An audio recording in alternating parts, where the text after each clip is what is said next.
पिछले क्लास में हम पावर एम्पलीफायर स्टार्ट किए थे। पावर एम्पलीफायर और वोल्टेज एम्पलीफायर में क्या डिफरेंस होता है वो देख लेते हैं।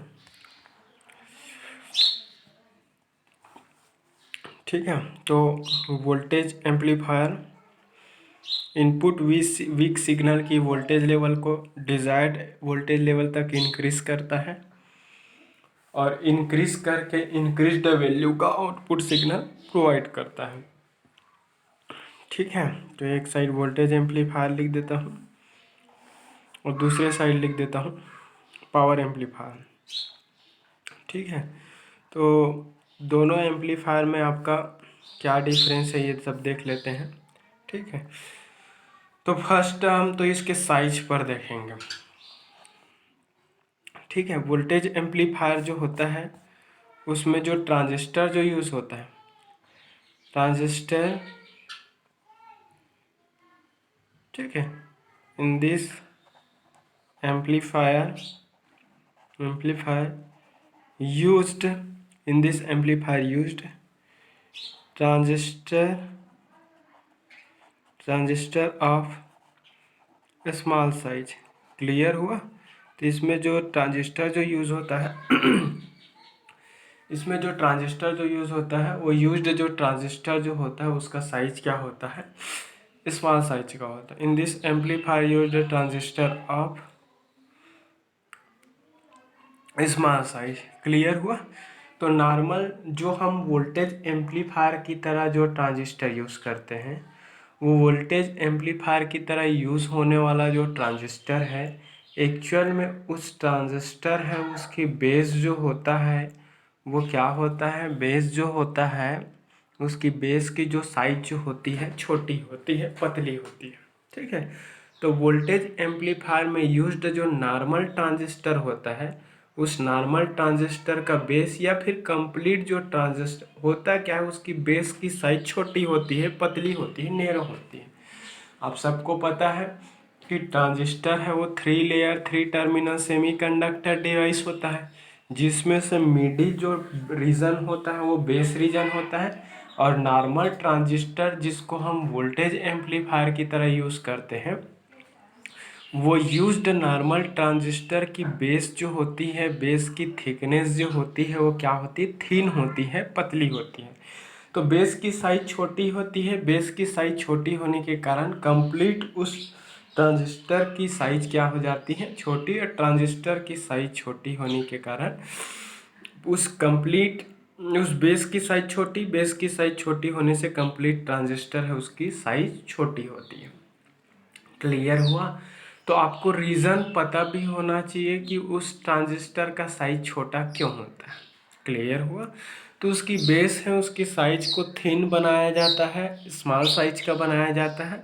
बेस की साइज स्मॉल होती है, थिन होती है, जिससे बेस रीजन की रेजिस्टिविटी है वो क्या हो जाती है, ज़्यादा।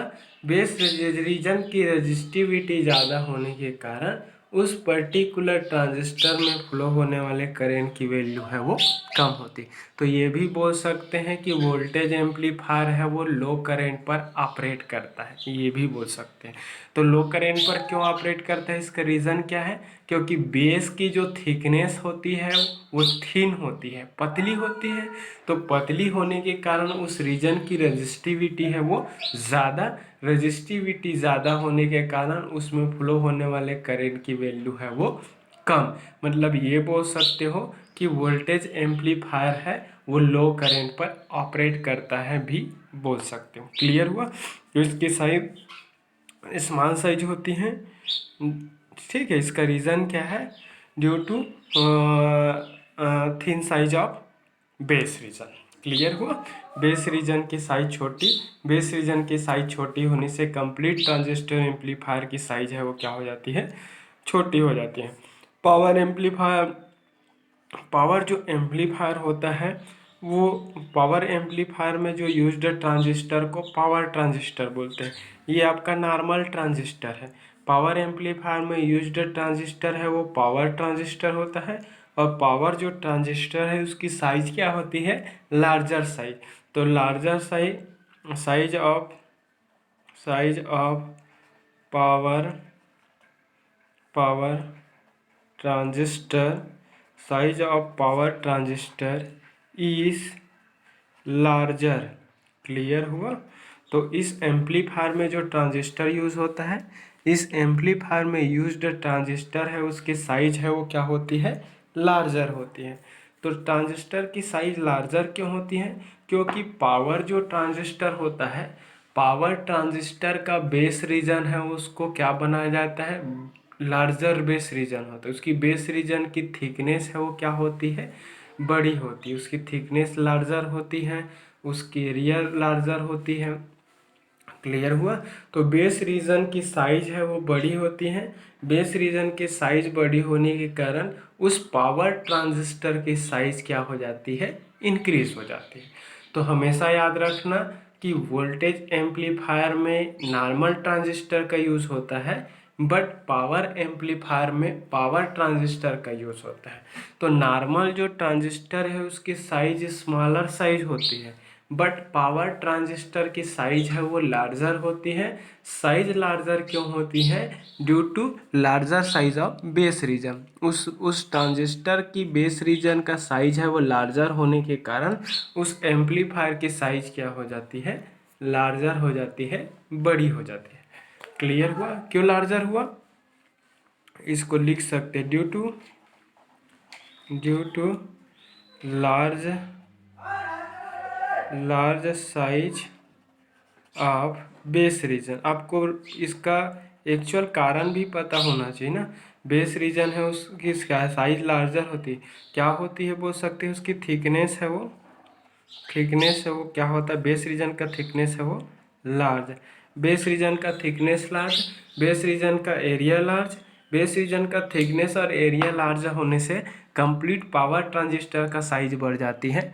पावर ट्रांजिस्टर का साइज है वो बड़ी होती है। क्यों बड़ी बनाई जाती है, ताकि वो लार्ज करेंट को हैंडल कर सके। क्योंकि पावर ट्रांजिस्टर है वो नॉर्मल ट्रांजिस्टर के रिस्पेक्ट में हाई करंट पर ऑपरेट करता है। तो हाई करंट वैल्यू को हैंडल करने की एबिलिटी बिल्डअप करने के लिए पावर ट्रांजिस्टर है उसकी साइज को क्या बनाया जाता है, बड़ा बनाया।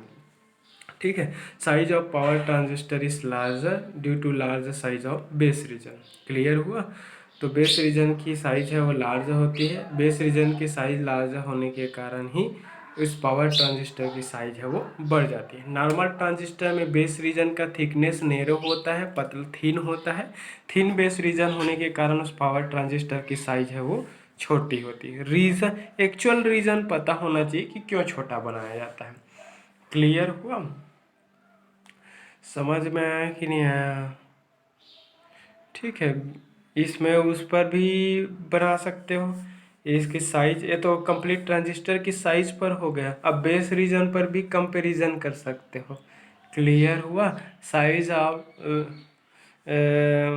बेस इज मेड, यहाँ पर लिख सकते हैं base is made thinner. Clear हुआ। बेस को क्या बनाया जाता है, थिनर बनाया जाता है। ठीक है। बेस को थिनर बनाते हैं ताकि उस बेस रीजन की रेजिस्टिविटी है वो क्या हो जाए, बढ़ जाए। बेस रीजन की रेजिस्टिविटी बढ़ेगा तो इससे होकर फ्लो होने वाले करंट की वैल्यू है वो कम हो जाए। क्लियर हुआ। तो बेस है उसको थिनर बनाते हैं। इसमें बेस इसमें थिकर बोल सकते हैं। बेस मोटा होता है चौड़ा। ठीक है। Base of the base is made thicker. ठीक है। ये मोटा बनाया जाता है, बेस को मोटा बनाया जाता है ताकि उस रीजन की रेजिस्टिविटी है वो कम हो। बेस रीजन की रेजिस्टिविटी है वो कम जो रहेगा तो ये लार्ज करेंट को हैंडल करने की एबिलिटी रखेगा। तो पावर ट्रांजिस्टर को लार्ज करंट को हैंडल करने की एबिलिटी होता है। नॉर्मल ट्रांजिस्टर को अगर आप पावर एम्पलीफायर की तरह यूज़ करना चाहेंगे तो नॉर्मल जो ट्रांजिस्टर है वो आपका फ्यू सेकेंड्स में ही वो क्या हो जाएगा, परमानेंटली डैमेज हो जाएंगे, डिस्ट्रॉय हो जाएंगे, जल जाएगा, खराब हो जाएगा। क्लियर हुआ। क्योंकि नॉर्मल ट्रांजिस्टर की करंट जो रेटिंग होती है वो पावर ट्रांजिस्टर के रिस्पेक्ट में लो होती है।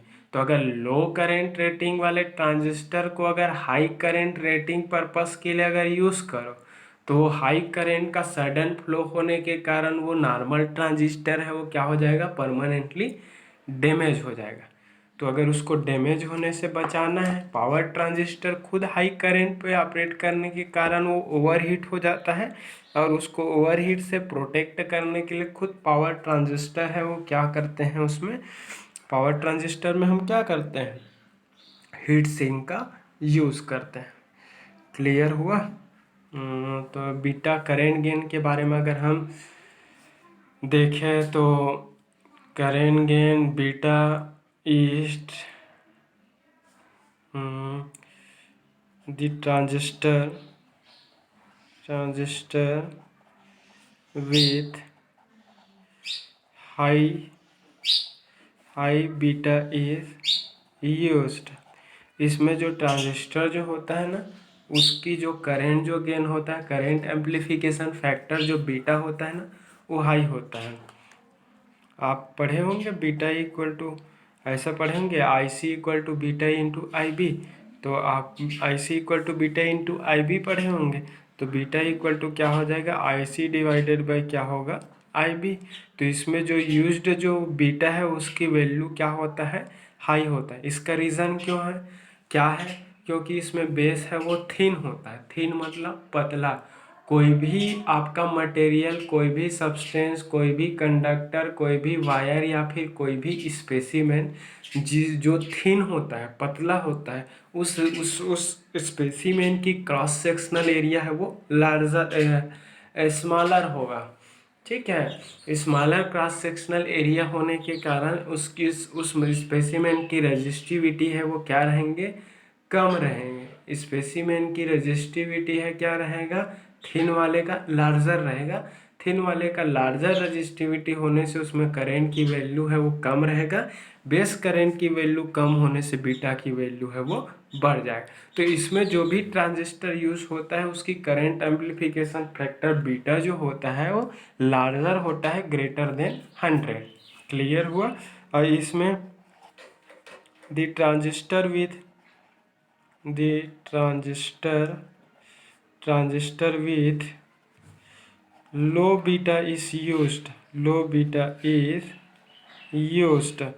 तो इसमें ट्रांजिस्टर जो यूज़ होता है उसकी करंट एम्प्लीफिकेशन फैक्टर बीटा होता है वो लो होता है। इसका रीज़न कैसे है, कंस्ट्रक्शन से ही इसका रीज़न क्लियर होगा। कैसे, पावर ट्रांजिस्टर डिज़ाइन करने के लिए बेस रीजन है उसको थिकर बनाते हैं, मोटा बनाते हैं, उसकी थिकनेस ज़्यादा होने से उस स्पेसिमेन की क्रॉस सेक्शनल एरिया है वो क्या रहेगा, ज़्यादा रहेगा।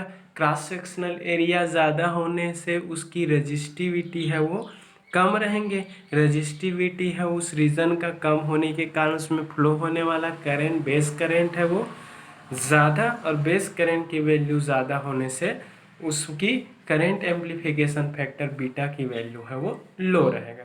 तो जनरली पावर ट्रांजिस्टर की जो करंट एम्प्लीफिकेशन फैक्टर बीटा जो होती है उसकी वैल्यू क्या होती है, लो होती है। ठीक है, तो transistor with low beta is used. इसमें जो ट्रांजिस्टर जो यूज होता है उसकी बीटा जो होती है वो क्या होती है, लो होती है। क्लियर हुआ।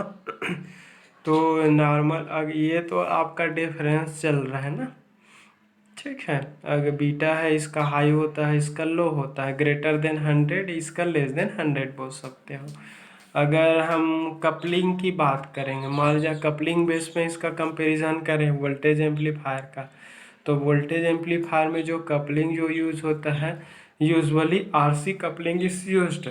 तो आरसी कपलिंग यूज होता है, आरसी कपलिंग यूज होने के कारण इसमें इम्पीडेंस मैचिंग है वो नहीं मिलता।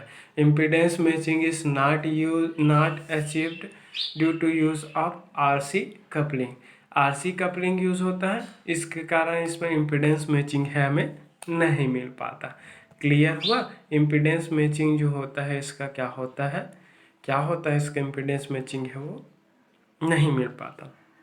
पुअर इम्पीडेंस मैचिंग भी बोल सकते हो। ठीक है, पुअर इम्पीडेंस पुअर क्या इम्पीडेंस मैचिंग ही नहीं मिलता, लिख सकते poor impedance matching is achieved ठीक है।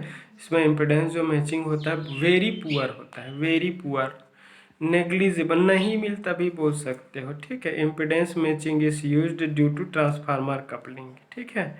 Impedance matching, impedance matching is impedance matching is achieved, इसमें इम्पिडेंस मैचिंग अचीव्ड होता है due to use of transformer coupling, clear हुआ। तो इसमें transformer coupling, due to use of transformer coupling, clear हुआ। तो ट्रांसफार्मर कपलिंग होने के कारण इसमें इम्पिडेंस मैचिंग है वो मिलता है, क्लियर हुआ। Impedance matching is achieved due to use of transformer coupling. तो जनरली हम पावर एम्पलीफायर के केस में इम्पिडेंस मैचिंग को अचीव करने के लिए हम ट्रांसफार्मर कपलिंग का यूज़ करते हैं, but in case of voltage amplifier generally हम आरसी कपलिंग ही यूज़ करते हैं, क्लियर हुआ। चलो कलेक्टर करंट की बात, नॉर्मल आपका वोल्टेज एम्पलीफायर में कलेक्टर करंट है वो क्या होता है, लो होता है। कलेक्टर करंट और आउटपुट करंट भी बोल सकते हो, ठीक है। कलेक्टर करंट अगर कॉमन इमीटर मोड में यूज़ कर रहे हैं तो आउटपुट कलेक्टर होता है। कलेक्टर करंट इज लो, ठीक है। तो नॉर्मल आपका वोल्टेज एम्पलीफायर के केस में कलेक्टर करंट क्या होता है, लो होता है, बट पावर एम्पलीफायर के केस में क्या होता है, कलेक्टर करंट इज हाई, क्योंकि जब तक हाई कलेक्टर करंट नहीं होगा तब तक उसकी आउटपुट पावर हाई नहीं होंगे, और जब तक उसकी आउटपुट पावर हाई नहीं होगा उस सिग्नल के पास ड्राइविंग एबिलिटी बिल्डअप नहीं होंगे। जब तक उसके पास ड्राइविंग एबिलिटी बिल्डअप नहीं होगा तब तक वो लोड जैसे डिवाइस को ड्राइव नहीं कर पाएगा। सो कलेक्टर करंट इज हाई, ठीक है। तो कलेक्टर करंट क्या होता है, कलेक्टर करंट इज हाई, ठीक है। कलेक्टर करंट इज हाई, ठीक है। तो कलेक्टर करंट क्या होता है, हाई होता है। 6 नंबर का पॉइंट, आउटपुट पावर पे कंपैरिजन। तो पावर ट्रांजिस्टर में लार्ज वैल्यू की कलेक्टर करंट का फ्लो होता है। लार्ज वैल्यू का कलेक्टर करंट के फ्लो होने से उसमें एसी आउटपुट पावर है उसकी वैल्यू हाई होता है। एसी आउटपुट पावर की वैल्यू हाई होने के कारण वो इजीली लोड जैसे डिवाइस को ड्राइव करने में एबल हो जाता है, ठीक है। तो पावर आउटपुट की अगर बात करेंगे तो output power is low, output power is low, ठीक है।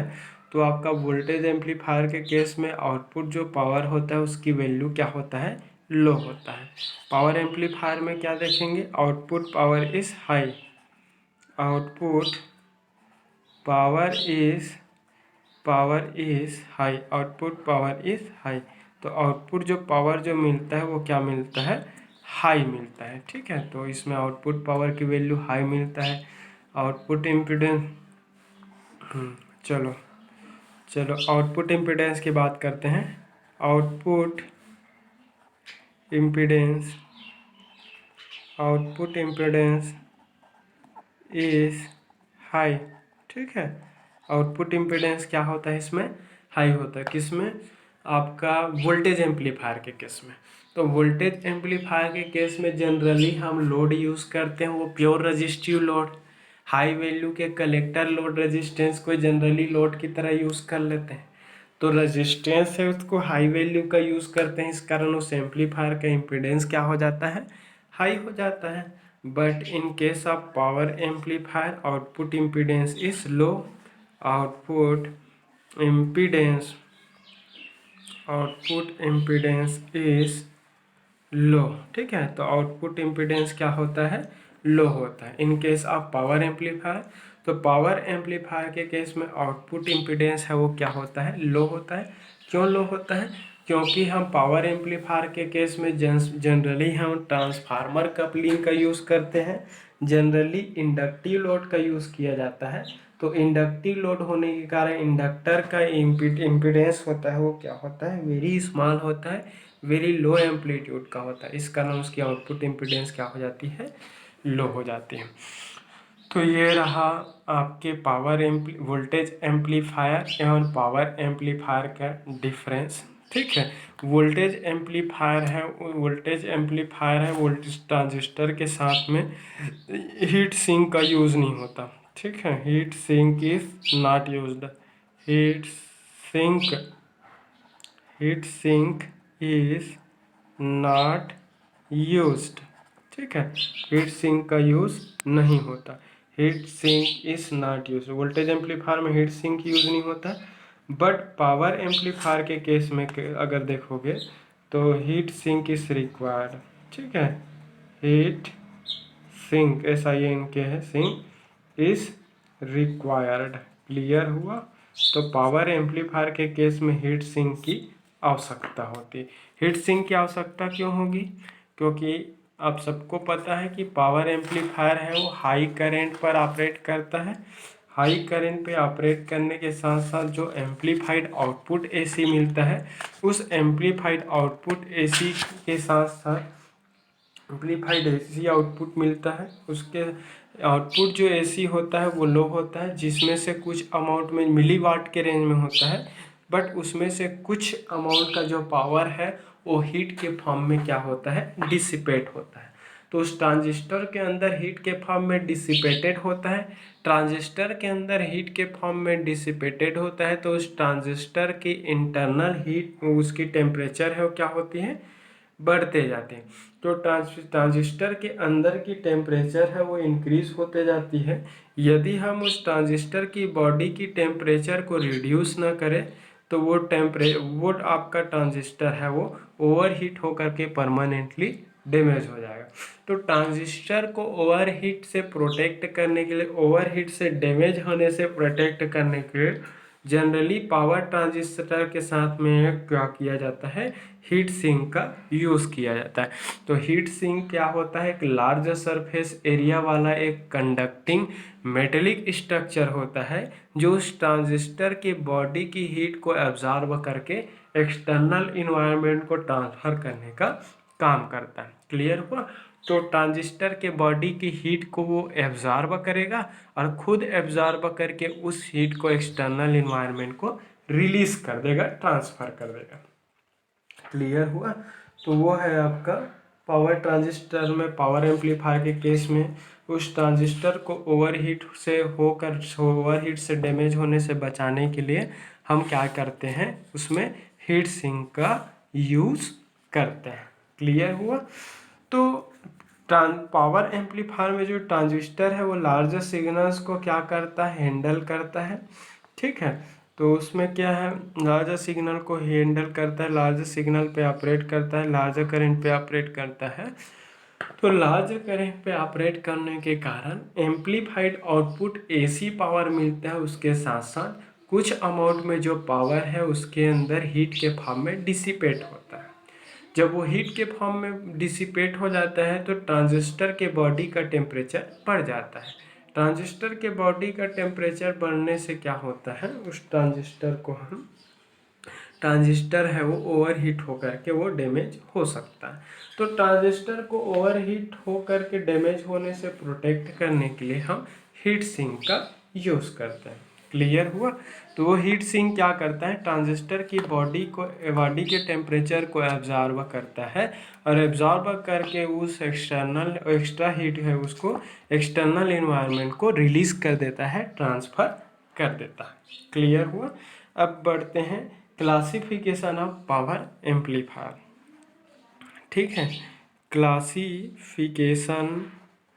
Classification of power amplifier. Clear हुआ। Power amplifier. ठीक है, तो पावर एम्पलीफायर का क्या है, क्लासिफिकेशन। तो पावर एम्पलीफायर का क्लासिफिकेशन किस बेसिस पर, on the basis of output collector करें। आप सबको पता ही होगा कि जनरली हम एम्पलीफायर की तरह कॉमन इमीटर मोड में हम यूज़ करते हैं।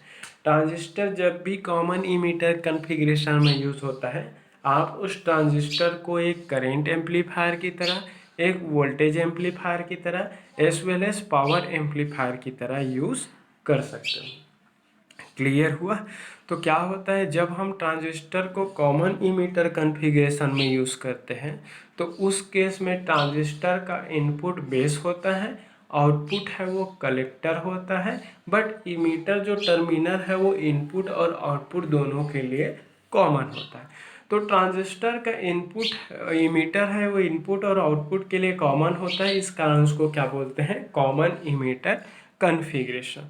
तो कॉमन इमीटर कॉन्फ़िगरेशन में जब भी ट्रांजिस्टर यूज होता है तो आउटपुट है वो कलेक्टर करंट होता है, इनपुट है वो बेस करंट। तो आउटपुट कलेक्टर करंट की नेचर के ही बेसिस पर पावर एम्पलीफायर का कितना टाइप होता है, 4 type, on the basis of nature of output collector current. तो फर्स्ट है आपका क्लास ए एम्पलीफायर, सेकेंड है आपका क्लास बी एम्पलीफायर, थर्ड है आपका क्लास सी एम्पलीफायर, फोर्थ है आपका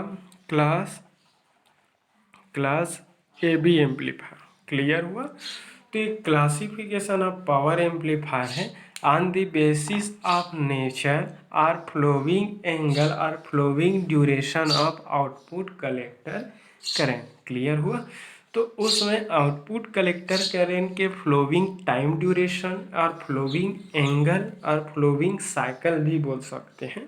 ठीक है, कुल मिलाकर शॉर्टकट में बोला जाए तो क्लासिफिकेशन ऑफ पावर एम्पलीफायर किस बेस पे हम क्लासीफाई किए हैं, on the basis of nature of output collector current. Clear हुआ?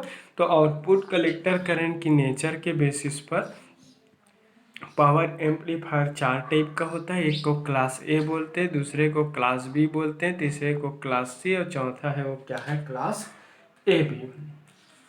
ठीक है, तो आपका क्लास ए पावर एम्पलीफायर में क्या होता है, आउटपुट जो कलेक्टर करंट है, अगर हम क्लास ए की बात करें, चलो क्लास ए की बात करें, तो आउटपुट जो कलेक्टर करंट होता है in this type of power amplifier, output collector current flows for whole cycle of input AC signal. इसका मतलब क्या हुआ, एक ऐसा पावर एम्पलीफायर जिसमें आउटपुट कलेक्टर करंट का फ्लो इनपुट एसी सिग्नल की कंप्लीट साइकिल के लिए होता है। अब देखो, power amplifier input AC signal की पावर को डिजायर्ड पावर तक रेस करने के लिए, इंक्रीज करने के लिए, एम्पलीफाई करने के लिए यूज होता है। तो इनपुट हमारा सिग्नल है उस एसी है, एसी में कितने साइकिल होंगे, 2 हाफ साइकिल होगा, एक पॉजिटिव और दूसरा क्या होगा, नेगेटिव। तो इनपुट एसी सिग्नल की कंप्लीट साइकिल के लिए या फिर होल साइकिल के लिए या फिर दोनों हाफ साइकिल के क्या क्या बोल सकते हो, output collector current flows, output collector current का फ्लो होता है, output collector current flows for whole cycle of input AC signal, for whole cycle of input AC signal. Clear हुआ? तो ऐसा एम्पलीफायर सर्किट जिसमें आउटपुट कलेक्टर करंट का flow जो होता है वो इनपुट एसी सिग्नल की कंप्लीट साइकिल के लिए होता है, whole cycle of input signal, और both half cycle of input signal, both half cycle of input AC signal. Clear हुआ? तो इनपुट एसी सिग्नल की दोनों हाफ साइकिल के लिए होता है, दोनों हाफ साइकिल के लिए होता है, फॉर होल साइकिल के लिए होता है, या फिर output collector current flows for 360 degree angle. Clear हुआ? Output collector current flows 360 degree angle. Clear हुआ? तो इसका मतलब 360 degree angle of input AC signal. Clear हुआ? तो इसका मतलब यह हुआ कि class A audio frequency amplifier basically ऐसा पावर एम्पलीफायर होता है जिसमें आउटपुट कलेक्टर करंट का फ्लो इनपुट एसी सिग्नल की कंप्लीट साइकिल पे होता है। तो हमारा इनपुट एसी सिग्नल है उसमें दो हाफ साइकिल है, एक पॉजिटिव हाफ साइकिल और दूसरा है वो निगेटिव हाफ साइकिल। तो एक पॉजिटिव और एक निगेटिव हाफ साइकिल मिलाकर कंप्लीट साइकिल होता है। तो जिस पावर एम्पलीफायर में output amplified output collector current जो मिलता है, वो एम्पलीफाइड आउटपुट जो करंट मिलेगा वो अगर 360 डिग्री एंगल के लिए मिलता है, इनपुट एसी सिग्नल के पॉजिटिव के लिए भी आउटपुट मिलता है या फिर इनपुट एसी सिग्नल के निगेटिव हाफ साइकिल के लिए दोनों हाफ साइकिल के लिए जो आउटपुट सिग्नल प्रोवाइड करता है, वह एम्पलीफायर क्या कहलाता है? Class A audio frequency power amplifier. Clear हुआ? तो जिस पावर एम्पलीफायर में 360 डिग्री एंगल के लिए आउटपुट कलेक्टर करंट का फ्लो होता है, class A audio frequency power amplifier कहलाता है। या फिर जिस एम्पलीफायर में आउटपुट कलेक्टर करंट जो होता है वो इनपुट एसी सिग्नल के दोनों हाफ साइकिल्स के लिए होता है, वह क्या कहलाता है? Class A audio frequency power amplifier कहलाता है। या फिर क्या बोल सकते हैं कि जिस पावर एम्पलीफायर में आउटपुट कलेक्टर करंट है वो 360 डिग्री एंगल के लिए फ्लो होता है, वह पावर एम्पलीफायर क्या कहलाता है? Class A audio frequency power amplifier. Clear हुआ? तो जिसमें आउटपुट कलेक्टर करंट का फ्लो जो है वो इनपुट एसी सिग्नल की कंप्लीट साइकिल के लिए, होल साइकिल के लिए, दोनों हाफ साइकिल के लिए या फिर 360 डिग्री एंगल के लिए होता है, वह पावर एम्पलीफायर क्या कहलाता है? Class A audio frequency power amplifier. तो कहने का मतलब ये है कि इनपुट एसी सिग्नल के positive as well as negative दोनों कंप्लीट हाफ साइकिल को वो एम्पलीफाई करता है और एम्पलीफाइड आउटपुट सिग्नल प्रोवाइड करता है। तो जिसमें इनपुट एसी सिग्नल के दोनों हाफ साइकिल के लिए एम्पलीफाइड आउटपुट सिग्नल प्रोवाइड करता है, वह class A audio frequency power amplifier है। Class A audio frequency power amplifier में ट्रांजिस्टर है उसको क्या होना चाहिए? वेल बायस्ड होना चाहिए। Transistor should be well biased. Transistor को वेल बायस्ड होना चाहिए ताकि वो इनपुट एसी सिग्नल के पॉजिटिव को भी एम्पलीफाई करे और इनपुट एसी सिग्नल के निगेटिव को भी एम्पलीफाई कर सके। क्लियर हुआ? तो इनपुट एसी सिग्नल्स की फेथफुल एम्पलीफिकेशन पर्पस के लिए उस ट्रांजिस्टर सर्किट को वेल बायस्ड होना चाहिए।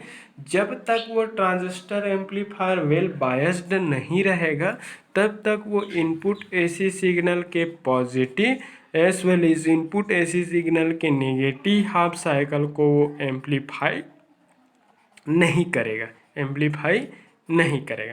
तो अगर आपको पॉजिटिव को भी अगर एम्पलीफाई कराना है, निगेटिव को भी अगर एम्पलीफाई कराना है, मतलब दोनों हाफ साइकिल के लिए अगर आपको एम्पलीफाई आउटपुट सिग्नल अगर लेना है, तो उस ट्रांजिस्टर को क्या होना चाहिए? That should be well biased or properly biased so that it can amplify positive as well as negative half cycle of input AC signal। Clear हुआ? तो अगर आपको इनपुट एसी सिग्नल के दोनों हाफ साइकिल को अगर इक्वली एम्पलीफाई करना है तो उस ट्रांजिस्टर को प्रॉपरली बायस्ड होना चाहिए।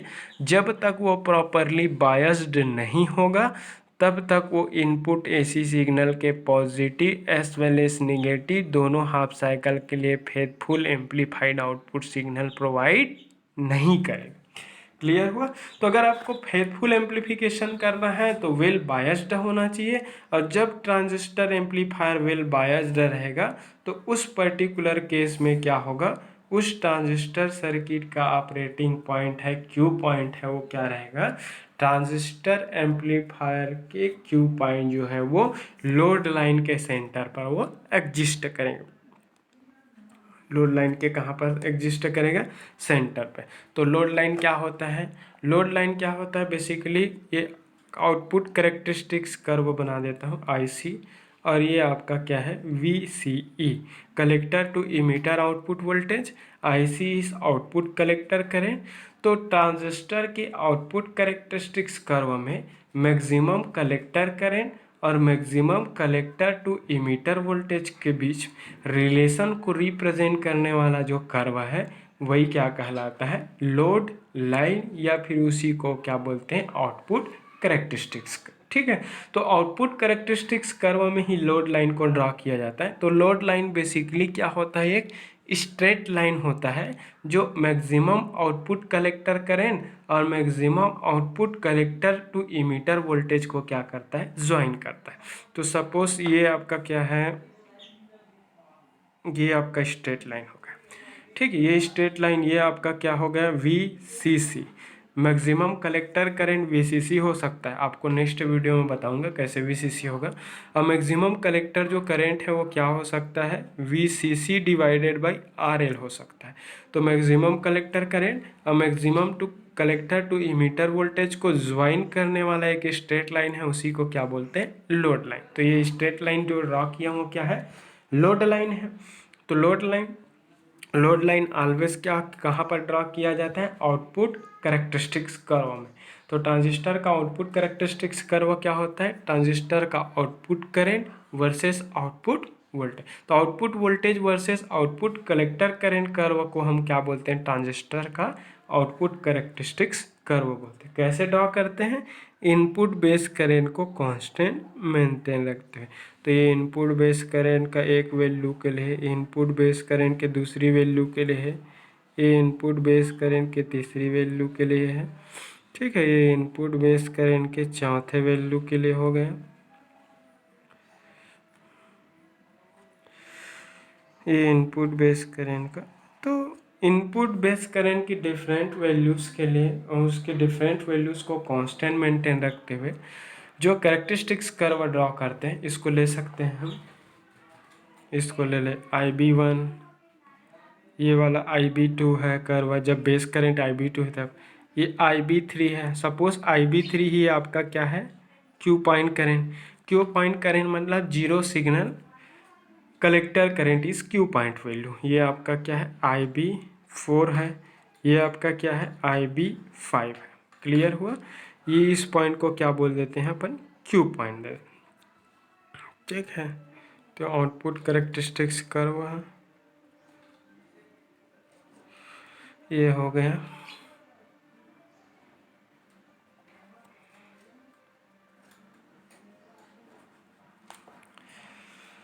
ठीक है, ये क्यू पॉइंट वैल्यूज है। Q zero signal collector current is called Q point current. मतलब जब हम उस ट्रांजिस्टर के इनपुट पे कोई भी एक्सटर्नल सिग्नल अप्लाई नहीं किए हैं, तो without external input AC signal transistor के आउटपुट पर जो कलेक्टर करंट का फ्लो होता है, उस फ्लोइंग कलेक्टर करंट को क्या बोलते हैं, जीरो सिग्नल कलेक्टर करंट। तो जीरो सिग्नल कलेक्टर करंट ही क्या कहलाता है, क्यू पॉइंट करंट। तो जो उसके Q zero signal collector current के फ्लो होने के कारण उस ट्रांजिस्टर एम्पलीफायर में जो आउटपुट वोल्टेज मिलता है उसको zero signal collector to emitter voltage बोलते हैं। तो क्यू पॉइंट वैल्यू मतलब समझ जाना, zero signal collector current and zero signal collector to emitter output voltage. तो आपका इनपुट सिग्नल है वो साइनोसाइडल AC है। जैसे जैसे आपका इनपुट AC सिग्नल साइनोसाइडली वेरी होगा, वैसे वैसे आपका आउटपुट सिग्नल भी साइनोसाइडली क्या होंगे, वेरी होंगे। तो इसका मैं बना देता हूँ।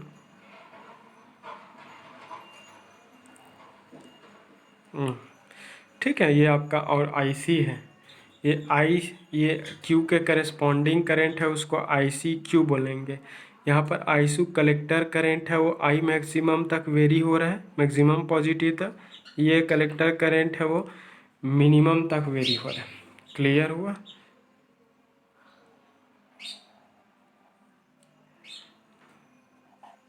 ये आपका मिनिमम है और ये आपका क्या है, V मैक्सिमम है। और इस क्यू पॉइंट के करेस्पॉन्डिंग वैल्यू VCE है, तो इसको क्या बोलेंगे, VCEQ। तो ये zero signal collector to emitter voltage हो गया। ये वाला वैल्यू आपका जीरो सिग्नल कलेक्टर करंट हो गया। ये वाला वैल्यू है zero signal collector to emitter voltage हो गया। तो जीरो सिग्नल का मतलब क्या हुआ, when external input AC is zero.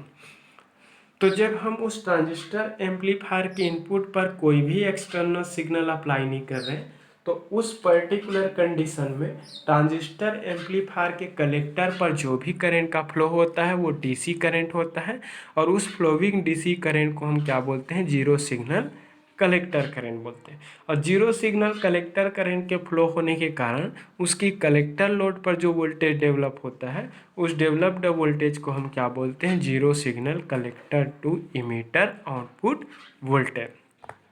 तो जैसे जैसे ये आपका कलेक्टर करंट है वो साइनोसाइडली वेरी होता है, वैसे वैसे डेवलप्ड आउटपुट वोल्टेज भी क्या होने लगता है, साइनोसाइडली, वैसे वैसे developed output amplified output voltage भी साइनोसाइडली क्या होता है, वेरी होता है। तो हमने इनपुट एसी सिग्नल दोनों हाफ साइकिल पॉजिटिव भी दिया, निगेटिव वो भी दिया। तो पॉजिटिव के लिए भी हमें आउटपुट कलेक्टर करंट मिला, निगेटिव के लिए भी आउटपुट कलेक्टर करंट मिला। जब दोनों हाफ साइकिल के लिए कलेक्टर करंट का फ्लो हुआ तो हमें दोनों हाफ साइकिल के लिए हमें आउटपुट वोल्टेज भी मिल गया। तो क्या होता है इसमें देख सकते हैं, आपका लोड लाइन है, maximum collector current to maximum collector to emitter voltage, उन दोनों पॉइंट को ज्वाइन करने वाले स्ट्रेट लाइन है, उस स्ट्रेट लाइन को क्या बोलते हैं, लोड लाइन बोलते हैं। तो ये लोड लाइन है, लोड लाइन के सेंटर पर क्या है, क्यू पॉइंट। तो क्यू पॉइंट को ऑलवेज लोड लाइन के सेंटर पर एग्जिस्ट होना चाहिए for class A operation. Clear हुआ। तो अगर आपको ट्रांजिस्टर को क्लास ए मोड में ऑपरेट करना है तो क्यू पॉइंट को लोड लाइन के सेंटर पर एग्जिस्ट करना चाहिए। जब वो क्यू पॉइंट है वो लोड लाइन के सेंटर पे रहेंगे तभी वो इनपुट एसी सिग्नल के दोनों हाफ साइकिल का फेथफुल एम्प्लीफिकेशन कर पाएगा, और जब उसमें फेथफुल एम्प्लीफिकेशन हो जाएंगे तभी वो इनपुट एसी सिग्नल के दोनों हाफ साइकिल के लिए इक्वल आउटपुट प्रोवाइड करेगा। मतलब पॉजिटिव के लिए भी मिलेगा और निगेटिव के लिए भी मिलेगा। तो जिसमें दोनों हाफ साइकिल के लिए, कंप्लीट साइकिल के लिए या फिर होल साइकिल के लिए amplified output current output voltage मिलेगा, वो क्या कहलाएगा, आपका class A audio frequency amplifier. तो class A audio frequency power amplifier में आउटपुट कलेक्टर करंट का फ्लो इनपुट एसी सिग्नल के दोनों हाफ साइकिल के लिए होता है। तो जिसमें इनपुट एसी सिग्नल के दोनों half cycle, that means complete cycle, that means whole cycle के लिए आउटपुट करंट का फ्लो होता है, वही क्या कहलाता है, class A mode of operation. और क्लास ए मोड ऑपरेशन में उसको यूज़ करने के लिए उस एम्पलीफायर के क्यू पॉइंट को लोड लाइन के सेंटर पर होना चाहिए। जब वो लोड लाइन के सेंटर पर रहेंगे तभी वो इनपुट एसी सिग्नल के positive as well as negative दोनों हाफ साइकिल का इक्वली एम्प्लीफिकेशन कर सकेगा। तो आपको अगर क्यू पॉइंट को लोड लाइन के सेंटर पर अगर होना है तो आपके इस एम्पलीफायर को प्रॉपरली क्या होना चाहिए, बायस्ड होना चाहिए। तो क्योंकि क्यू पॉइंट को अगर सेंटर पे करना है तो क्या करना चाहिए, एम्पलीफायर को क्या होना चाहिए, बायस्ड होना। Amplifier should be properly biased, amplifier should be properly biased. Amplifier को क्या होना चाहिए, प्रॉपरली बायस्ड होना चाहिए। अब एम्पलीफायर जब तक properly biased, should be properly biased, that mean क्या होना चाहिए, Q point, that means operating point, that means quiescent point, Q point quiescent point operating point should exist at centre of load line. Clear हुआ, load line clear हुआ। तो उस particular condition में क्या होगा कि लोड जो लाइन है उसकी सेंटर पर एग्जिस्ट करेंगे। क्या, amplifier should be properly biased. जब एम्पलीफायर है वो प्रॉपरली बायस्ड रहेंगे। प्रॉपरली बायस्ड कब होगा, प्रॉपरली बायस्ड रहेंगे तब उसकी क्यू पॉइंट है वो लोड लाइन के सेंटर पर एग्जिस्ट करेंगे। जब लोड लाइन है वो के सेंटर पर जब क्यू पॉइंट एग्जिस्ट करेगा तभी हमें क्या मिलेगा, फेथफुल एम्प्लीफिकेशन। तभी हमें क्या मिलेगा, faithful amplification.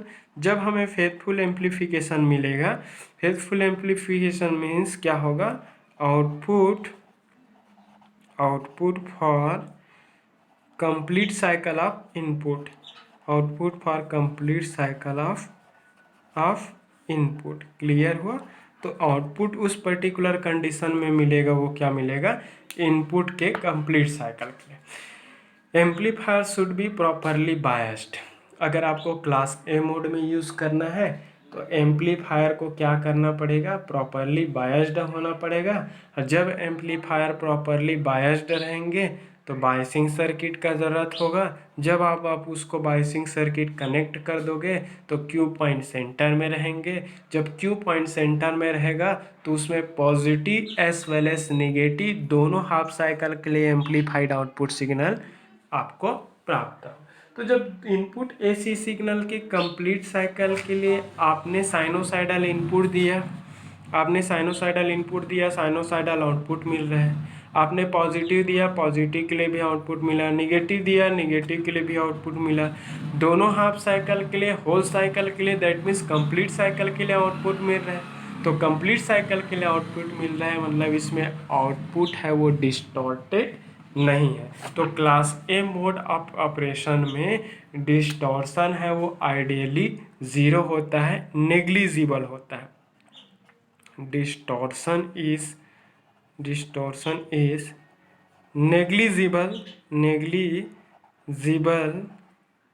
negligible or zero in this amplifier, तो इस एम्पलीफायर में डिस्टॉर्शन की जो वैल्यू है वो क्या होता है, नेग्लिजिबल होता है, बहुत कम होता है, ज़ीरो के बराबर होता है। क्लियर हुआ? तो ये है क्लास ए मोड। क्यों डिस्टॉर्शन जीरो है? क्योंकि ये amplifier positive as well S negative दोनों हाफ साइकिल के लिए एम्पलीफाइड आउटपुट सिग्नल मिल रहा है। जैसे जैसे इनपुट एसी सिग्नल साइनोसाइडली वेरी होता है वैसे वैसे इसमें आउटपुट एसी सिग्नल भी साइनोसाइडली वेरी हो रहा है, और आउटपुट सिग्नल है वो इनपुट एसी सिग्नल के कंप्लीट होल साइकिल के लिए मिल रहा है। इस कारण इसमें डिस्टॉर्शन है वो नेग्लिजिबल है। अगर आइडियली बोलूँ तो class A audio frequency amplifier में डिस्टॉर्शन की वैल्यू है वो क्या होता है, बहुत ही कम होता है। तो ऐसा एम्पलीफायर जो इनपुट एसी सिग्नल के दोनों हाफ साइकिल के लिए आउटपुट सिग्नल प्रोवाइड करता है क्लास ए मोड ऑपरेशन कहलाता है। क्लास ए मोड ऑपरेशन में यूज़ होने के लिए एम्पलीफायर को प्रॉपरली बायस्ड होना चाहिए। एम्पलीफायर को प्रॉपरली बायस्ड होने के लिए उसमें बायसिंग नेटवर्क की ज़रूरत होगा। जब उसमें बायसिंग रहेंगे तब उसका क्यू पॉइंट सेंटर में रहेगा। क्यू पॉइंट सेंटर में रहेगा मीन्स वो फेथफुल एम्पलीफाई कर सकेगा। फेथफुल एम्पलीफाई कर सकेगा मीन्स आउटपुट जो मिलेगा वो इनपुट एसी सिग्नल की कंप्लीट साइकिल के लिए मिलेंगे, होल साइकिल के लिए आपको मिलेगा। तो जब इनपुट है वो आउटपुट जो है वो इनपुट के अकॉर्डिंग मिलता है। इनपुट साइनोसाइडली है तो आउटपुट भी साइनोसाइडली मिलता है। इस कारण उसमें डिस्टॉर्शन है वो क्या होता है, बहुत ही नेग्लिजिबल। डिस्टॉर्शन का मतलब बोला जाए तो change in wave shape of signal. आपने साइनोसाइडल सिग्नल इनपुट के फॉर्म में दिया तो आउटपुट भी आपको क्या मिल रहा है, साइनोसाइडल मिल रहा है। तो उसकी वेव शेप में कोई चेंजेस नहीं है। तो वेव शेप में चेंजेस नहीं है इसका मतलब उसमें डिस्टॉर्शन भी नहीं है। तो डिस्टॉर्शन जो होता है वो क्या होता है, इसमें नेग्लिजिबल होता है, वेरी स्मॉल अमाउंट का होता है। अगर मैं उसको आइडियल अगर बोल दूं तो आइडियल डिस्टॉर्शन की जो वैल्यू क्लास ए मोड में क्या होती है, ज़ीरो होती है। ठीक है, तो इसमें इन आउटपुट जो होता है पूरा 360 डिग्री एंगल के लिए मिलता है, होल साइकिल के लिए मिलता है। ठीक है, तो आई थिंक क्लियर हो गया होगा। अगर क्लियर हुआ हो तो थैंक यू।